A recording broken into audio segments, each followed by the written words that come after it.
mahal ko. Hindi. Huwag mo akong iwan, mahal. Ikaw ang buhay ko. Oras na. Ang hiling ko lang, alagaan mo sana ang alaala ng pag-ibig ko.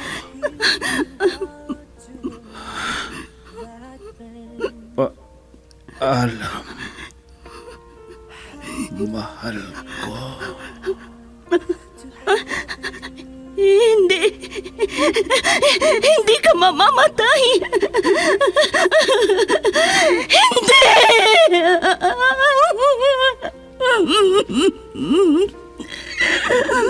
Wala na siya.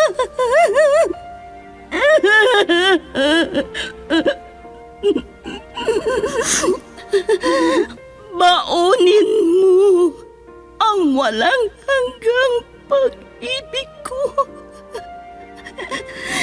Saan ka man naroroon, mahal ko.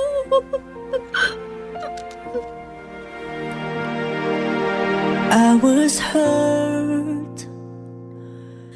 Recuerdos de la Vida. I thought you will forever. Drama na kung saan inyong mapakinggan ang mga pangyayari sa nakalipas na panahon sa buhay ng isang tao.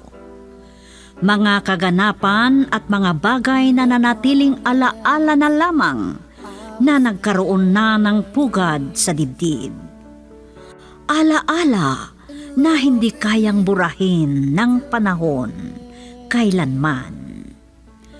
Recuerdos de la Vida. Mula sa pluma nila Lubimin Aquino Sr., Letty Astudillo Aquino. Direksyon at produksyon supervision, Letty Astudillo Aquino.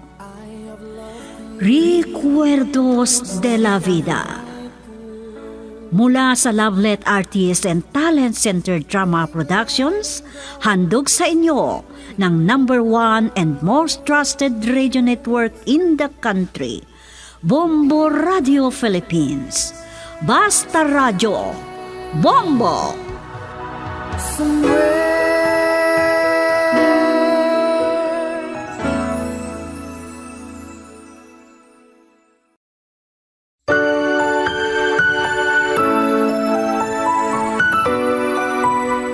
Magandang araw sa inyong lahat, mga masugid naming tagapakinig. Andito na naman kami upang idulog sa inyo ang karugtong ng naisa sa dulang kwento sa buhay sa recuerdo ni Marina. Dito sa ating tula, Recuerdos de la Vida. At ganito ang mga sumunod na kaganapan sa kanyang buhay. The promise I will stay. Akala ko kung sino ang makakasalubong ko. Kayo pala, Itay. Mabuti at nakasalubong kita. Matagal ko nang gustong makausap ka. Itay, Matanong ko lang sa'yo, ilang taon na ba si Bong? Pero wala ka pang pinagbago. Hindi ka ba naaawa kay Marina? pwede nyo naman akong pagsabihan sa bahay, hindi dito sa gitna ng kalsada. Paano kita maaabutan sa bahay nyo kung palagi ka namang wala? Palagi ang pagbibisyo mo ang inaatupag mo. Itay, Bakit hindi ka kasi maghanap ng trabaho? Parang hindi ka laging umaasa sa asawa mo. Hindi mo ba nahiisip ang masamang epekto ng nakikita ng anak mo sa'yo? Ha? grabe naman ang sabi nyo, Itay. Parang sobrang sama-sama ako Matagal na akong nagtitimpi sa'yo. Ano ang ibig nyong sabihin, Itay? Ha? Hinahamon mo ba ako? Oo, kahit matanda na ako. Hindi ako natatakot sa'yo. Iya ka. Itay! Nanding! Marila, paala kang kumausap kay Itay. Talagang bastos yung asawa mong yan. Kahit matanda na ako, hindi ko siya uurungan. Itay, narinig ko ang pinag-usapan nyo ni Nanding. Nilapitan ko kayo nang napapansin kong nagiging tensyonado na ang usapan ninyo. Itay, baka nagkakamali kayo sa mga sinasabi ninyong yan. Para kayong hinahamon ni Nanding.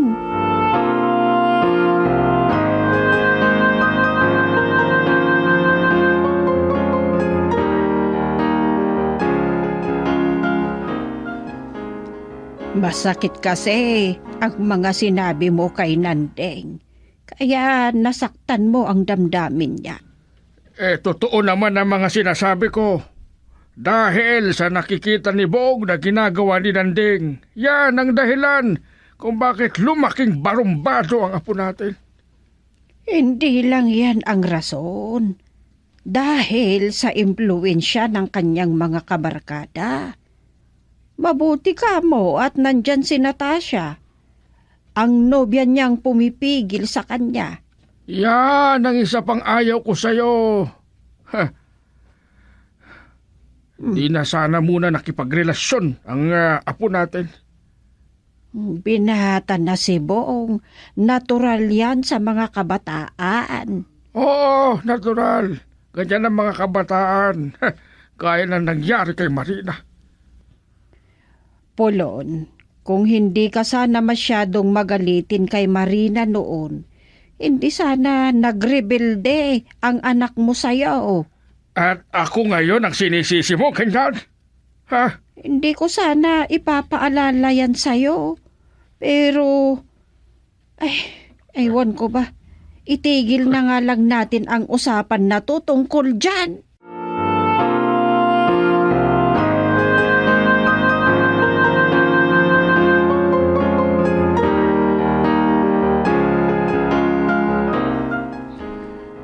Bakit matagal ka, Marina? Sumama ka ba sa tatay mo sa bahay ninyo at pinag-usapan ninyo ako? Hindi. Hindi ako sumama kay Itay. May binili lang ako sa store. Tapos nakipagkwentuhan ako dyan sa labas saglit lang. Hindi ko nagustuhan ng pananalita ni Itay. Pasalamat siya at hindi ako lasing. Nanding. Ano? Pinapaboran mo ang tatay mo? Gusto mo na sa'yo ko ibabaling ang galit ko? Ha? Anong gagawin mo sa akin? Sasampalin mo ako? Sasabunutan mo ako? Ay nako, sanay na akong sinasaktan mo, Nanding. Ipapaalala mo ulit yan sa akin, ha? Kung nagsisisi kang nag-asawa, ganun din ako. Ang tapang ng tatay mo. Parang kaya niya akong kalabanin. Ay, parang awa mo na, Nanding. Bigyan mo ng respeto si Itay. Itay, inay, Ha? Nandito ka na pala, Bong. Naku, napansin kaya ni Bong na lumuluha ako? pagkatapos kong inihatid si Natasha sa bahay nila, umuwi na ako. Marami daw siyang gagawin. At ikaw, anak, wala ka bang assignment? Ay, oo nga pala, nakalimutan ko. O di bale, magpapaturo na lang ako sa kanya. Tatawagan ko na lang siya mamaya.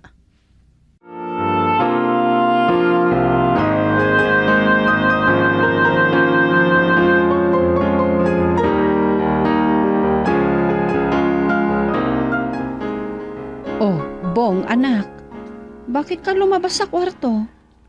Tapos mo na ba yung assignment mo? Hindi pa po, inay. Tatawagan ko mamaya si Natasha. Kasi baka makadistorbo ako sa paggawa ng assignment niya. Ayun nga pala, napansin kong lumabas kayo sa kwarto niyo ni Itay. Ay, mas malawak dito sa sala. May gagawin kasi ako eh. Sa totoo lang, narinig kong pag-aaway niyo ni Itay. Meron kaming hindi nagkaintindihan, pero konting bagay lang yun. Ganyan talaga minsan ang mag-asawa, anak. Inay, pag sinaktan kayo ni Itay, lalabanan ko siya. Makikita niya. Naku, anak, huwag. Kung ano man ang problema naming mga magulang mo, para sa amin lang yun. Pero inay, kung sasaktan kayo ni Itay, ibang usapan na yun.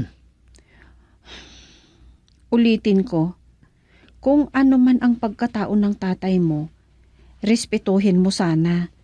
Dahil wala ka sa mundong ito kung hindi nang dahil sa kanya.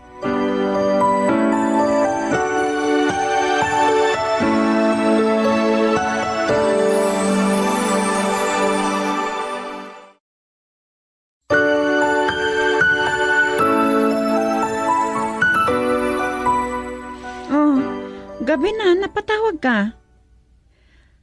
Kung bakit hindi mo maalalang may assignment ka? Sinabi pa naman ni Mama na dito ka maghapunan. Nahihiya nga ako, Natasha. Alam mo palang mahiya? Alam mo ba, inaalala ko yung pagiging sweet nating dalawa. Yung mga ngiti mo. Ano? Miss na kita. Miss mo ako? Kung kanina lang tayo na huling nagkita Natasha, please naman, tulungan mo ko. Alam mo, kahit loko-loko ako, nahihiya rin naman ako lalo na sa mga magulang mo. Mahihirapan akong tulungan ka sa pamagitan ng cellphone. Pumunta ka na lang dito sa bahay ng maaga. Gising na ako ng 4:00. Please, Natasha, pwede ba kitang yayain mag-jogging? Ha? Sa susunod na. Naantok na ako. Matutulog na. Tandaan mong pumunta dito sa bahay ng maaga, ha? Yun lang, hindi ako bumabangon ng maaga Kung gusto mong may assignment ka, kailangang magsakripisyo ka. Sige, bye. I love you. I love you too, Natasha. And sweet dreams. Gusto ko sanang kusapin ni Inay. Bye!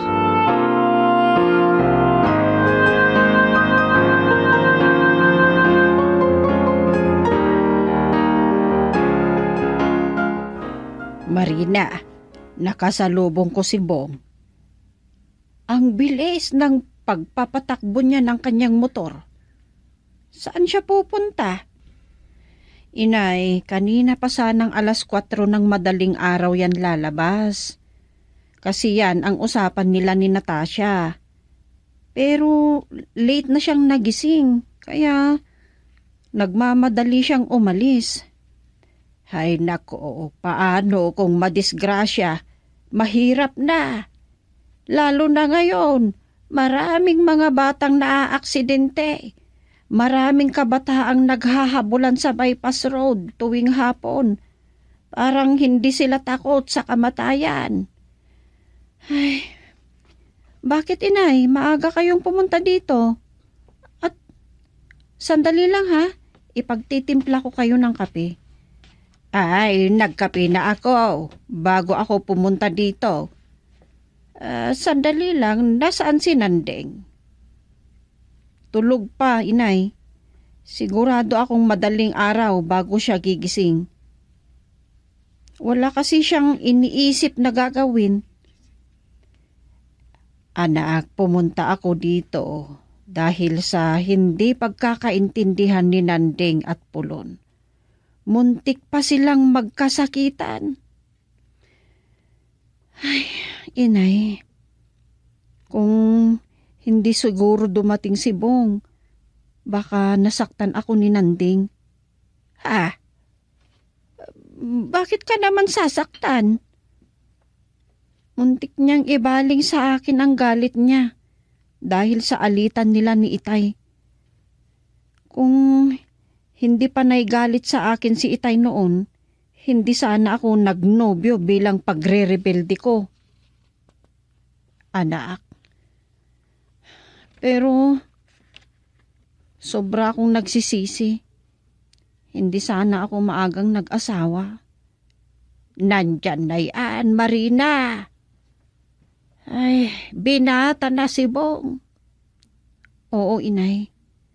Si Bong na lang ang dahilan at nagpapasalamat ako dahil nandyan si Natasha na tumutulong sa kanya.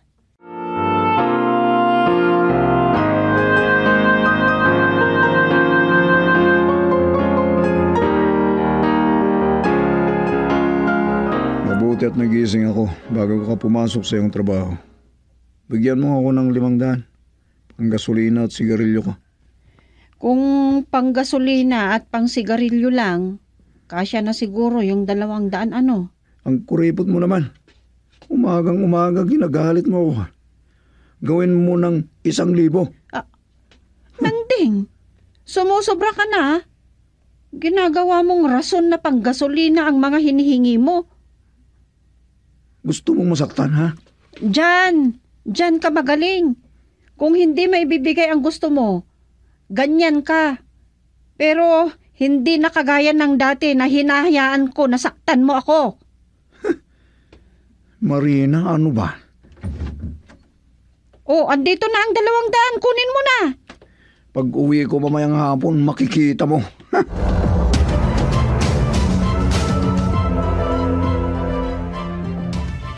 Umuwi ako dahil maliligo muna ako, inay. Sayang, nakalabas na pala kayo. Hihingi sana ako ng pera nyo. Hindi mo ba nadatnan ng tatay mo, Bong? Wala siya sa bahay. Kahit naman madatnan ko siya, hindi naman magbibigay yun. Kuripot yun eh. Oh, ito ang 500. Siguro, kung wala akong ekstrang pagkakitaan, sobrang hirap natin ngayon. Si Itay naman kasi. O sige na, alis na ako. Baka pagalitan ako ng boss ko. Inay, itong tatandaan nyo. Pag sinaktan kayo ni Itay, lalabanan ko siya. Akong bahala sa kanya.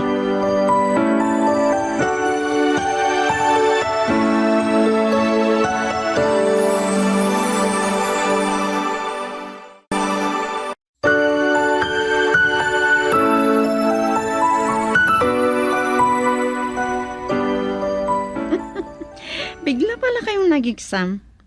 Oh, mataas itong nakuha mo. Siyempre, meron kasi akong inspirasyon at ikaw yun, Natasha. Sa halip na ipasyal mo ako sa parke o sa gilid ng dagat, ipasyal mo na lang ako sa bahay ng lolo mo. Talaga bang gusto mong pumunta doon? Pero ang problema, magagalitin si Lolo. Ay, hindi naman siya magagalit kung ipapasyal mo ako doon. Pangako, magiging mabait ako sa lolo mo.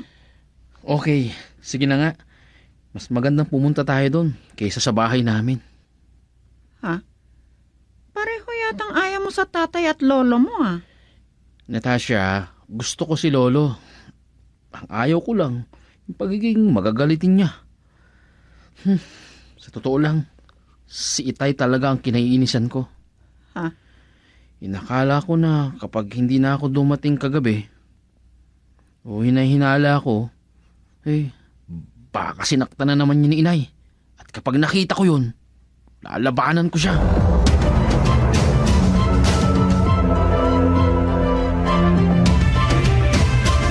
Oo, nakapagtataka. Dumiretso ka naman dito sa bahay nyo. Hindi ba kayo nagkaintindihan ng asawa mo kaya ka pumunta rito? Nanggaling si inay sa bahay at napag-usapan naming yung hindi ninyo pagkakaintindihan ni Nanding. Ay, nag-away ba kayo dahil hindi matino ang pag-iisip ng asawa mo? Itay, Ay, huwag ka na magsinungaling sa akin. Ayaw niya ba na sinasabi kong sa mga nakikita ni Bong sa kanyang ginagawa ay lumaki siyang barumbado? pero ang tanong niya, Itay, ano daw ang ibig niyong sabihin? Hindi niya kayo hinahamon. Ano ka ba naman? Ikaw na nga ang iniisip ko para sa'yo eh. Itay, nasaan ba si inay? Ay doon sa likuran ng bahay. Tinitingnan niya yung mga talim niya. Pero, teka lang, huwag mong iniiba ang usapan natin dahil mapag-uusapan pa rin natin si Nanding. Ang totoo, Itay, nag-away kami kaninang umaga. Alam kong pangbisyo niya lang ang hinihingi niyang pera. Ay, wala talaga. Binigyan ko lang siya ng 200 dahil sinabi niyang pambili daw niya ng sigarilyo at panggasolina. Bong! Oh, nandito naman pala kayo. Nandiyan na nga po ko Pinasyal mo pala ang nobya mo dito sa bahay. Nakalain mo. Itay, nandyan na pala si Bong. Kasama niya si Natasha. Parehas ng tatay niya. Ay, sige, pumasok kayo. Wala to. Nakita ko Bana. kanina ang nanay mo. Apo, nandyan siguro sa loob ng bahay. Nag-uusap sila ng tatay mo. Wala talaga. Nakita pala niya ako. Itay, Ah. bakit kaya dinala ni Bong ang nobya na dito sa bahay?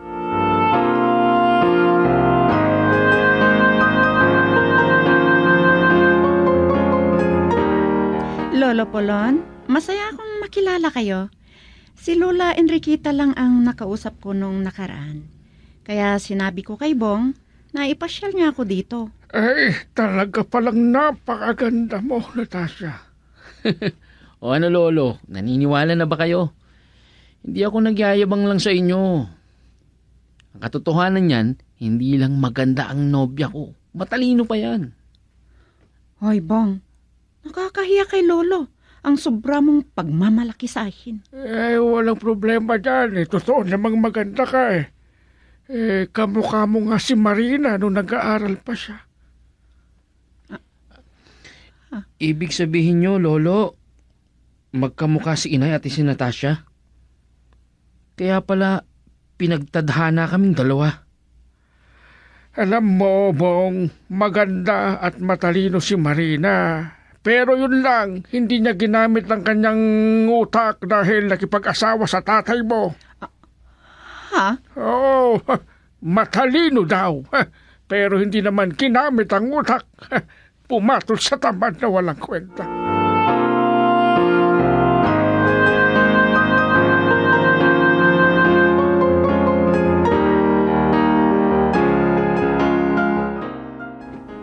Poloon, bakit naman ganun ang sinabi mo kila Bong at Natasha?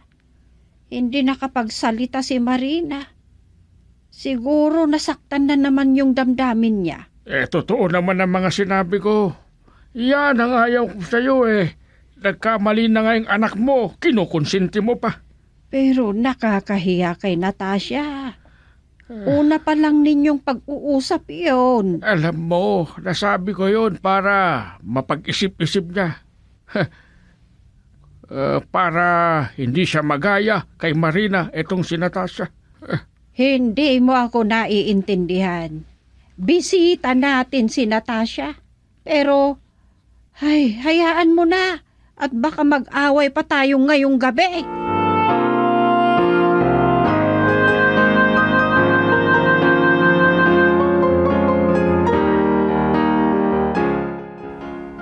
Bong, anak, huwag ka nang lumabas. Gabi na.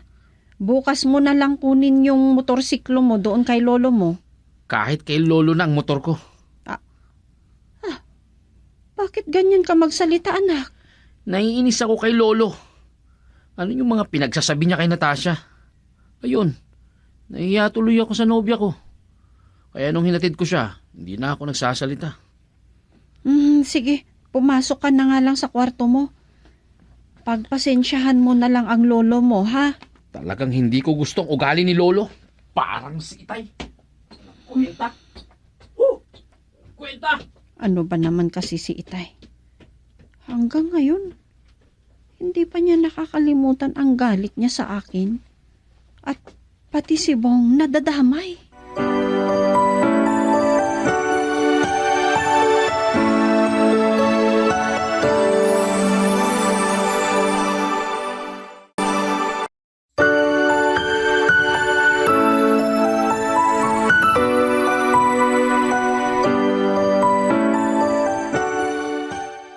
Ano pa ang susunod na kaganapan sa buhay ni Marina?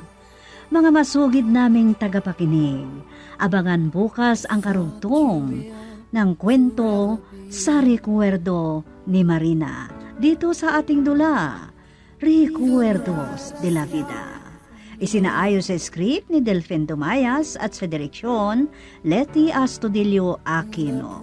Mula sa Lovelet Artists and Talent Center Drama Productions, inihahandog naman sa inyo ng #1 and most trusted source of news and information, Bombo Radio Philippines. Basta Radio, Bombo! The times change to turn dreams